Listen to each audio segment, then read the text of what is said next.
Em Mateus 15, 21, conta a história de Jesus com a mulher cananeia. Saindo daquele lugar, Jesus retirou-se para a região de Tiro e de Sidom. Uma mulher cananeia natural dali veio a ele gritando: Senhor, filho de Davi, tem misericórdia de mim, minha filha está endemoniada e está sofrendo muito. Mas Jesus não lhe respondeu palavra. Então seus discípulos se aproximaram dele e pediram. Manda-a embora, pois vem gritando atrás de nós. Ele respondeu: eu fui enviado apenas às ovelhas perdidas de Israel. A mulher veio, adorou-o de joelhos e disse: Senhor, ajuda-me. E ele respondeu: não é certo tirar o pão dos filhos e lançá-lo aos cachorrinhos. Disse ela, porém: sim, Senhor, mas até os cachorrinhos comem das migalhas que caem da mesa dos seus donos. Jesus respondeu: mulher, grande é a sua fé, seja conforme você deseja. E naquele mesmo instante, a sua filha foi curada. Sabe, eu amo essa passagem porque Jesus, muitas vezes, para realizar o milagre nas nossas vidas, Ele ofende a nossa mente para revelar o nosso coração. Vocês estão comigo ou não? Ele ofende a nossa mente para revelar o nosso coração. Essa mulher, ela viu Jesus curando outras pessoas, ela conhecia a fama de Jesus, e ela chega para Jesus, e talvez ela deve ter pensado: bom, eu não sou judia, eu não faço parte, mas Jesus vai ter misericórdia de mim, Ele tem algo que Ele carrega na sua vida, tem algo, Ele vai ter misericórdia, Ele vai dar uma palavra como todos os outros. Sabe, às vezes nós pensamos que o nosso milagre vai ser igual aos dos outros, de outras pessoas. Nós pensamos que Deus vai simplesmente estender a mão sobre nós e vai fazer alguma coisa como fez com o outro. Mas na maioria das vezes Deus vai mudar a estratégia com a gente. Nem todos os milagres foram do mesmo jeito, nem todas as formas de transformações foram do mesmo jeito. Deus transforma de jeito diferente, com pessoas diferentes. Diga a pessoa que está perto de você: querida, eu vou dar um conselho da sua mãe. Diga para ela: diga a pessoa, vou te dar um conselho da sua mãe. Você não é todo mundo. Então Deus não vai nos tratar como todo mundo. Quantas pessoas chegaram para Jesus e acharam que Jesus ia simplesmente estender a mão? Jesus podia estender a mão e curar o homem que era cego. Mas Jesus simplesmente cospe no chão e faz um barro e coloca sobre os olhos daquele homem que é cego e diz: vai se lavar. Quantos de nós gostaríamos de receber o cuspe de Jesus? Sabe, alguns anos atrás eu ouvi falar de uma igreja chamada Cuspe de Jesus. Deveria ser muito interessante congregar nessa igreja. Qual igreja você faz parte? Cuspe de Jesus. Mas quando de nós, sabe, talvez hoje você conhecendo a história, você fala: talvez eu receberia um cuspe de Jesus. Bom, naquela época ninguém tinha recebido cuspe de ninguém. Era algo novo. Deus está sempre fazendo coisas novas para nos surpreender. Ele está sempre trazendo mentalidade, uma estratégia nova. E é aí onde nós precisamos ter o coração sensível. Por que nós precisamos ter o coração sensível? Porque ele vai ofender de alguma forma a nossa mente e até mesmo o nosso coração, para revelar a nós o que está lá dentro. Essa mulher veio de longe, a filha dela estava endemoniada. Bom, Jesus já estava numa área que não era uma área de pessoas boas, Tiro e Sidom.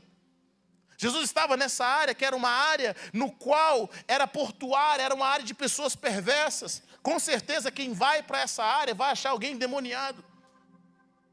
E a Bíblia faz questão de revelar quem era essa mulher. Era uma mulher cananeia. Sabe, eu não sei se você já leu a Bíblia, mas se você chegar no livro de Êxodo, você vai descobrir que os cananeus eram inimigos de Israel. Eles são inimigos mortais, um dos maiores inimigos do povo judeu. E ali, Jesus olha para essa mulher. Com certeza essa mulher já sabia da rixa. Ela não gostava dos judeus. E ela sabia que os judeus não gostavam dela. Mas ela precisava de um milagre. Diga comigo, ela precisava de um milagre. Ela precisava do mover de Deus sobre a sua vida. Ela precisava que Deus fizesse algo. E essa mulher simplesmente ela vai clamando e clamando e clamando. E Jesus, de forma proposital, não ouve o que ela tem a dizer. Sabe o que Jesus está fazendo com ela? Ele está quebrando as estruturas de orgulho que essa mulher carregava. Sabe, tem coisas que nós oramos e Deus não vai ouvir de primeira, não vai ouvir de segunda. Não porque Ele não esteja ouvindo, não porque Ele não queira fazer, mas porque tem coisas dentro de nós que precisam ser transformadas. Tem pensamentos dentro de nós que precisam ser transformados. Tem sentimentos dentro de nós que precisam ser transformados. A palavra de Deus fala de algumas coisas que a terra não consegue suportar. Sabe o que a terra não consegue suportar? Uma delas é o tolo que tem fartura de pão. A pior coisa que tem na vida é uma pessoa que é idiota e se torna rico. Ele é um idiota e ficou rico. Ninguém aguenta esse cara. Você conhece alguém assim? Não precisa olhar para o lado. A palavra de Deus, a terra não suporta.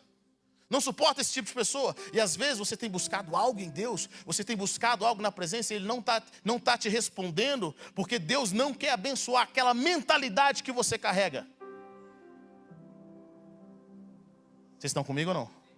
Ele não quer abençoar aquela mentalidade. Você botou algo na cabeça, tem que ser daquele jeito. E Deus quer mudar a nossa estrutura. Ele não permite você ser promovido, não porque Deus não te ama, não porque Deus não quer te promover, mas porque existem coisas na sua vida que, se você levar para o próximo nível, você vai destruir muitas pessoas. Você vai criar uma teologia em cima daquilo, você vai criar uma teoria em cima daquilo. E Deus não quer te prosperar, porque existem coisas que estão no Egito que não podem entrar na terra prometida. Está comigo ou não? Existem coisas na nossa vida que precisam ser libertas para a próxima fase que nós vamos entrar.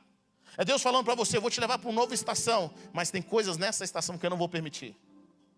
Tem pensamentos, tem estrutura de pensamentos, tem sentimentos que precisam ser curados na sua vida antes de você ir embora, antes de você ir para o próximo tempo. Quando Jacó recebeu um chamado de Deus, Jacó e sua família, eles receberam um chamado de Deus para voltar para Betel. Jacó chama os seus filhos e fala: olha, nós estamos voltando para Betel. O Deus que apareceu para mim, e esse Deus que apareceu para mim, todos os ídolos que vocês têm, tudo que vocês tiverem, eu quero que vocês deixem aqui. Deixem nessa terra. Ou seja, até aquele momento, Jacó tinha liberado os seus filhos carregarem algumas coisas que não eram de Deus. Até aquele momento, Jacó tinha liberado seus filhos para viverem e adorarem alguns ídolos que eles gostavam. Mas no momento em que Jacó estava voltando para a presença, para o original, para o verdadeiro Deus, aqueles ídolos não poderiam ir com seus filhos. Eu amo a história da arca, quando Davi tenta trazer a arca de Deus, ele quer trazer a arca de Deus. Bom, a Bíblia nos ensina que essa arca ficou em uma casa por 20 anos. E aquele que cuidava da arca tinha os seus filhos, e um deles era Uzá. Uzá amava a arca, talvez Uzá cresceu com a arca, talvez ele via o que estava dentro da arca, ele abria a arca não estava ativada, diga comigo, a arca não estava ativada. Mas à medida que a arca estava voltando para o seu lugar de origem, à medida que a arca estava voltando para Jerusalém, a arca começou a ser ativada. E quando a arca começou a ser ativada, quem tocasse nela morreria. Havia um princípio de santidade. Existem coisas, querido, que nós não podemos fazer para a próxima estação. Ah, pastor, eu costumava falar isso e viver dessa forma. Bom, Deus até te abençoava, mas agora Ele não te abençoa mais. Agora Ele não tem mais graça sobre você nessa área. É bom você acertar. Vocês estão comigo ou não? Essa mulher foi para conversar com Jesus, e Jesus permitiu que ela fosse quebrantada, porque na verdade as estruturas que seguravam a sua filha endemoniada eram as estruturas de orgulho que ela carregava. Jesus não queria que essa mulher apenas recebesse um milagre, e depois que ela recebesse esse milagre, ela voltasse a pecar e a filha dela ficasse mais endemoniada ainda. Então Jesus transforma o coração daquela mulher. Com certeza, se você falasse o que Jesus falou para essa mulher, seria discurso de ódio. Seria algo que ofenderia tantas pessoas hoje. Ele fala: só fui enviado às ovelhas perdidas de Israel. A mulher veio, adorou, dizendo: Senhor, ajuda-me. Ele respondeu: não é certo tirar o pão dos filhos e lançá-los aos cachorrinhos. Mas a humildade dessa mulher e o quebrantamento dessa mulher faz ela responder algo poderoso: sim, Senhor, mas até os cachorrinhos comem das migalhas que caem da mesa dos seus donos. Sabe o que tinha no coração dessa mulher? Humildade. Tinha no coração dessa mulher humildade, quebrantamento. Ela era uma mulher rendida. Mas mais na frente, na palavra, Jesus encontra um homem, um jovem que não era cananeu, ele era judeu. Um jovem que não era como essa mulher que não obedecia os mandamentos. Ele obedecia os mandamentos, a Bíblia nos chama de jovem rico. É um homem que chega para Jesus e fala: Jesus, como é que eu posso? Bom mestre, Sabe, ele elogia Jesus. Ele fala, bom mestre, como eu posso herdar o reino dos céus? E Jesus fala para ele, você está obedecendo os mandamentos? Honra seu pai, honra sua mãe. Ele tudo isso observa desde criança. A Bíblia diz que Jesus o amou. Jesus olhou para aquele jovem e falou, Jesus olha para ele e fala assim, falta uma coisa. Vende tudo que você tem e dê aos pobres. Sabe o que aquele homem fez? Ele não gritou com Jesus, mas a Bíblia diz que ele foi se afastando, entristecido, porque era um homem que tinha muitas riquezas. Olha que interessante. Jesus ofende uma mulher cananeia e ela se quebranta, ela se entrega. Jesus ofende um homem rico, cristão, que obedece a Deus desde pequeno, e ele se ofende e se afasta. O que estava no coração dos dois? O que está no seu coração?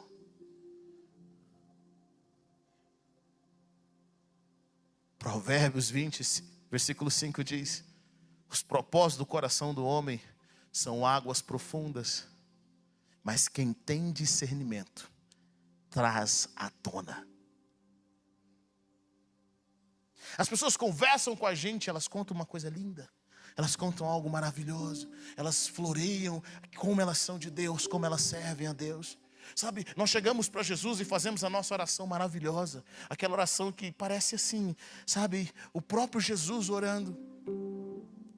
E aí Deus começa a movimentar algumas coisas da nossa vida, e Ele começa a trazer à tona o que realmente nós queremos. Ele começa a trazer à tona aquilo que está nos fazendo mal. Deus é mestre em trazer à tona os nossos corações, a revelar o que nós realmente queremos. Ele ofende a nossa mente.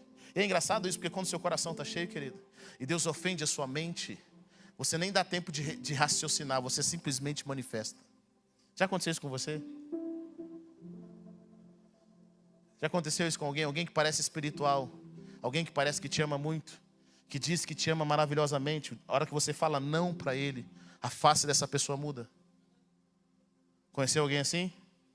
Ele é carinhoso, até você fala não. Se existe uma coisa nessa vida que revela os corações, é o não. O não é pior do que um soco na cara, é ou não é? Deus sabe revelar os nossos corações. Essa mulher revelou o que estava no coração dela. Ela era uma mulher humilde. Ela era uma mulher determinada. Jesus podia ofender a mente dela. Jesus podia ofender a região da onde ela veio, podia ofender. Nada iria parar aquela mulher. E olha que interessante. Quando ela responde para Jesus, Jesus, eu não tenho problema em ser um cachorrinho. Eu não tenho problema em não ser nem um ser humano, se você acha que eu não sou assim. Eu não tenho problema. Pode me dar as migalhas. Eu não preciso nem do pão. Pode me dar as migalhas. Sabe o que Jesus disse para ela? Mulher, grande é a sua fé. A ofensa de Jesus vai revelar o seu coração e vai liberar a sua fé. Talvez você esteja vivendo coisas agora que estão te ofendendo. Orações não respondidas. Talvez você veio esse culto e pensou numa mensagem poderosa. Você não estava pronto para o que aconteceu hoje. Mas não interessa. Existem pessoas que vão além dos seus pensamentos. Elas vão seguir a Deus com o seu coração. E essa busca, sabe? Existe uma coisa que nós seres humanos queremos ter o tempo todo. E eu percebo isso, alguns mais do que os outros. Nós queremos ter controle. Nós queremos controlar as circunstâncias. Nós queremos controlar as situações. Nós queremos estar num ambiente onde nós temos o controle. O controle sobre o nosso casamento. O controle sobre os nossos filhos. O controle de como Deus vai fazer as coisas. Nós queremos seguir certinho como as coisas vão funcionar. Eu vou para o culto, vai acontecer assim, vai ter desse jeito, vai funcionar assim. Se fugir disso é heresia. Mas eu vou fazer desse jeito. Se eu quiser estragar alguns irmãos aqui, é só chegar no culto. No primeiro momento, ao invés de ter louvor, ter palavra. Alguns irmãos já dão um nó. Nós queremos ter controle, nós queremos viver uma vida previsível. Mas deixa eu falar uma coisa para você, querido. Não tem nada previsível para aqueles que nasceram de novo. Eles são como o vento. Sabe por que muitos de vocês não vivem milagre? Porque vocês estão atrás do previsível. E o milagre, os sinais, a fé está no imprevisível de Deus. São as coisas que você não planejou, mas você consegue ver Deus aonde você menos espera e ver uma oportunidade. Você vê o que Deus está fazendo. Você quer dizer que Deus não move no previsível? Claro que Ele move. Mas Deus também ama sair do previsível. Ele move além do que nós pensamos, daquilo que nós achamos. Ele sabe muito mais do que nós podemos imaginar. Essa mulher teve a sua fé liberada. E a filha dela foi curada. A filha dela foi liberta. Ela estava terrivelmente endemoniada. Aquela mulher não permitiu com que a ofensa tirasse os sonhos de Deus.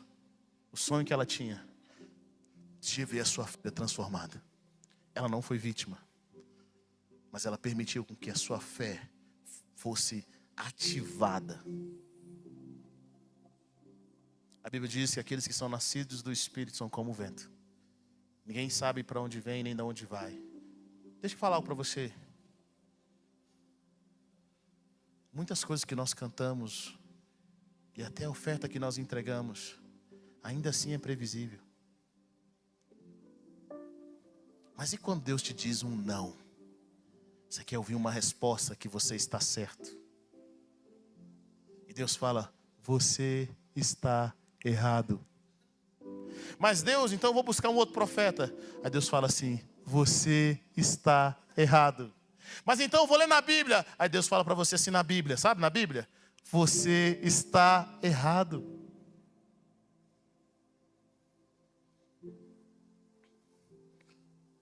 O que nós fazemos? Nós nos rendemos e falamos, Senhor, eu estou errado. Está doendo, Deus, mas eu estou errado. Ou nós fazemos assim, vou criar minha própria religião.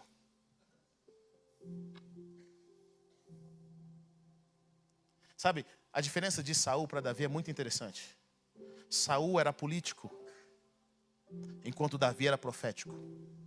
Saul era o cara que tinha aparência de coisa boa, aparência de uma pessoa boa, que amava a Deus, mas ele amava a glória dos homens. Quando ele peca contra Deus, ele não se arrepende de fato. Ele não se arrepende de fato. Ele tinha medo de perder o trono. Ele não passa pelo processo. O que Saul pede para Samuel é para que Samuel o honrasse na frente dos outros. Saul queria manter o status. Ele não queria sair do castelo. Sabe, queridos, alguns de vocês têm que sair do castelo. Sai desse status. Sai dessa área onde ninguém pode tocar na sua vida. Abra o seu coração, rasgue. Permita Deus te curar. Mas Davi foi diferente. Davi, quando peca, ele se arrepende de fato. Davi deixa a sua posição de rei. Sai do castelo. Em sinal de humilhação.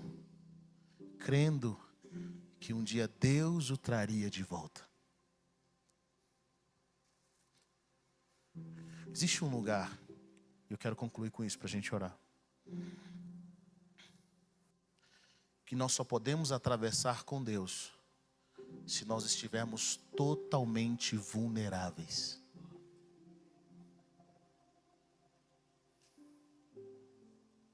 Totalmente vulneráveis. Eu quero ressuscitar com Cristo. Bom, para você ressuscitar, você precisa morrer. Está comigo ou não? Quero ressuscitar, quero ser usado por Deus. Deus me usa. Então você vai ter que morrer. E nessa morte você não tem controle. Nesse momento você não tem controle. Talvez alguns de vocês, essa noite, eu sinto isso no meu espírito, estão vivendo momentos em que você não tem controle. Você não sabe o que fazer. Mas Deus está te levando para Ele. É um lugar de renúncia. É um lugar de confiar. É um lugar de entrega. É um lugar onde você não pode fazer nada, a não ser o poder de Deus sobre você. O poder de Deus sobre a sua vida. É onde você fala, Senhor, as minhas mãos não alcançam mais. O meu entendimento, a minha voz. Mas eu estou aqui, Senhor, no teu altar. Eu estou na tua presença. Jesus se entregou. Pedro se entregou. Paulo se entregou. Todos os homens de Deus se entregaram ao Senhor, sabendo que era Deus, só Deus podia fazer esse milagre. Só Deus podia ressuscitar dos mortos. Nessa noite eu quero te encorajar a ser vulnerável como essa mulher. Talvez a religião está fazendo você esconder muita coisa no seu coração que está te fazendo mal. Como aquele jovem rico que achava que tinha feito demais, que achava que era melhor do que os outros. Mas no íntimo do seu ser, quando Jesus revelou o seu coração, Jesus revelou a Ele mesmo que Ele amava as riquezas mais do que todas as coisas. O que você ama? Como Deus pode fazer a sua fé ser manifestada? Deixa Deus te colocar no imprevisível. Deixa Deus te colocar naquilo que você não consegue controlar. E ainda assim você vai saber que Deus nunca perdeu o controle de nada. O apóstolo Paulo passa por um naufrágio. Lá está ele preso. E ele pega uma tempestade no livro de Atos. E a Bíblia nos diz que, relata que os que estavam naquele barco perderam a esperança da vida. Mas Paulo sabia que Deus ainda tinha um propósito na sua vida. Que por mais que ele estivesse à deriva naquele lugar por vários dias, o Senhor tinha falado com ele, o anjo do Senhor tinha falado com ele, que eles iam sair daquela circunstância. Nós precisamos de uma palavra. Nós precisamos de um norte do reino. Eu sinto nessa noite que o Senhor quer te levar a esse lugar, onde ainda que você não consiga ver as circunstâncias favoráveis, mas o Senhor está te chamando para olhar para o céu. O Espírito Santo vai te guiar.